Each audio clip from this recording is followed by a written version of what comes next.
রাজা রঘুবংশী নতুন জীবনের শুরুটা খুব সাধারণভাবেই চেয়েছিল।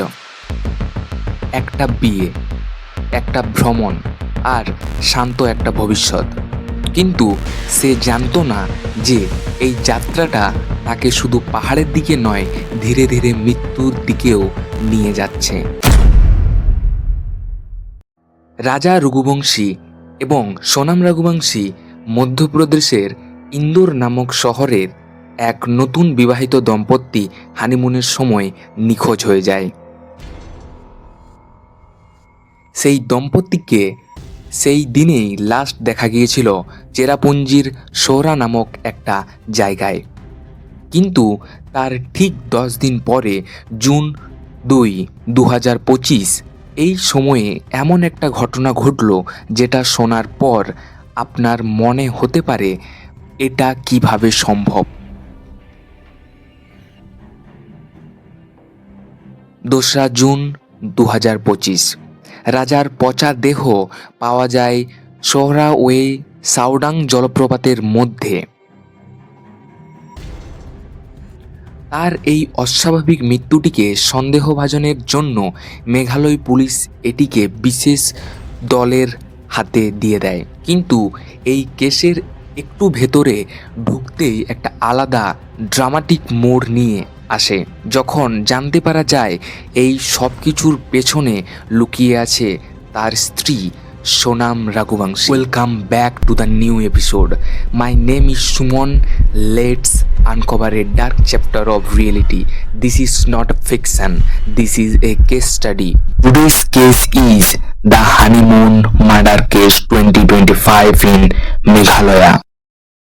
11 মে 2025 ইন্দোর, মধ্যপ্রদেশ। গোটা শহর যখন নিজের কাজে ব্যস্ত, তখন অন্য আরেক দিকে বিয়ের পিঁড়িতে বসেছেন রাজা রঘুবংশী এবং তার হবু বউ সোনাম রঘুবংশী। বিয়ে হয়ে যাওয়ার বেশ কিছুদিন কেটে যায়। তারা সিদ্ধান্ত নেয় হানিমুন ট্রিপ করার, আর সেই ডেস্টিনেশন ঠিক হয় মেঘালয়ে। 20 মে 2025 এই সময়ে তারা ইন্দোর ছেড়ে মেঘালয়ের দিকে রওনা হয়। দিন যত পেরোচ্ছিল, রাজা জানতো না যে সে মৃত্যুর দিকে এগিয়ে আসছিল। আর হ্যাঁ, স্বাভাবিকভাবে ভাবুন তো, কে জানে তার বিপদ কখন হবে। আর এখানে তো এত বড় একটি বিশ্বাসের জায়গা ছিল। 22 মে 2025 এই দম্পতি মাওলাখিয়াত গ্রামে পৌঁছয়, যেটা চেরাপুঞ্জিতে ছিল। তারা ট্রেকিং করে প্রায় 3000 step down to the famous double decker living root bridge, ওই নৌরিয়াঘাটে, যেখানে তারা রাতে থাকে। ঠিক তার পরের দিন সকালে, মানে 23 মে, হোমস্টে থেকে বেরিয়ে মাওলাখিয়াতের দিকে ফিরে যেতে শুরু করে তারা। তাদের মিসিং হওয়ার আগে 23 মে 2025 সোনাম রঘুবংশীর সঙ্গে রাজার মায়ের কথা হয়েছিল। কিন্তু এই কলের পর তাদের দুজনকে আর দেখতে পাওয়া যায় না এবং তাদের দুজনের ফোন অফ হয়ে যায়। 24 মে রাজা এবং সোনাম একটা স্কুটি ভাড়া নেন শিলং এ। রাজার পরিবার তাদের সঙ্গে যোগাযোগ করার চেষ্টা করে, কিন্তু কোনো মতেই তারা যোগাযোগ করতে পারেনি। 2 June 2025 national disaster response force ড্রোনের সাহায্যে রাজা রঘুবংশীর বডি খুঁজে পায়, যেটি ঘাটে ছিল। ওই সাউডং ফলসের নিচে রাজার বডি ওয়াজ বোল্ডলি ডিকম্পোজড। রাজার ভাই তাকে চিনতে পেরে যায়। তারা ডান হাতের ট্যাটু দেখে। স্পেশাল ইনভেস্টিগেশন টিম ঠিক করা হয় এবং তারপরে খুব দ্রুত ইনভেস্টিগেশন শুরু করা হয়। এবং তারপরে যে তথ্য প্রকাশ্যে আসে, সেটা জানলে আপনাদের পায়ের তলা থেকে মাটি সরে যাবে। পুলিশ পরবর্তীতে জানায় সোনাম নিখোঁজ এবং তার খোঁজ চলছে। পুলিশ তদন্ত করতে গিয়ে এমন অনেক তথ্য খুঁজে পেয়েছিল, যেটার অভিযোগ আস্তে আস্তে সোনামের দিকে আঙুল দেখাচ্ছিল। যেখানে রাজার বডি পাওয়া যায়, সেখানে আরও বেশ কিছু জিনিস পাওয়া যায়, যেমন part of a mobile screen and smart watch, আরও অনেক কিছু। ইনভেস্টিগেশন টিম বলেন যে তারা ওই স্পটে একটা রক্তমাখা অস্ত্র খুঁজে পান, যেটা হত্যাকাণ্ডে ব্যবহৃত বলে মনে করা হয় তথ্য অনুসারে। এমনকি একটি কালো রেনকোট পাওয়া যায় ওই গ্রামে, এবং ওই রেনকোটটি ভেজা দাগ ছিল। কিন্তু ওখানকার এসপি বলেন যে এটি রক্তাক্ত কিনা তা বলা কঠিন।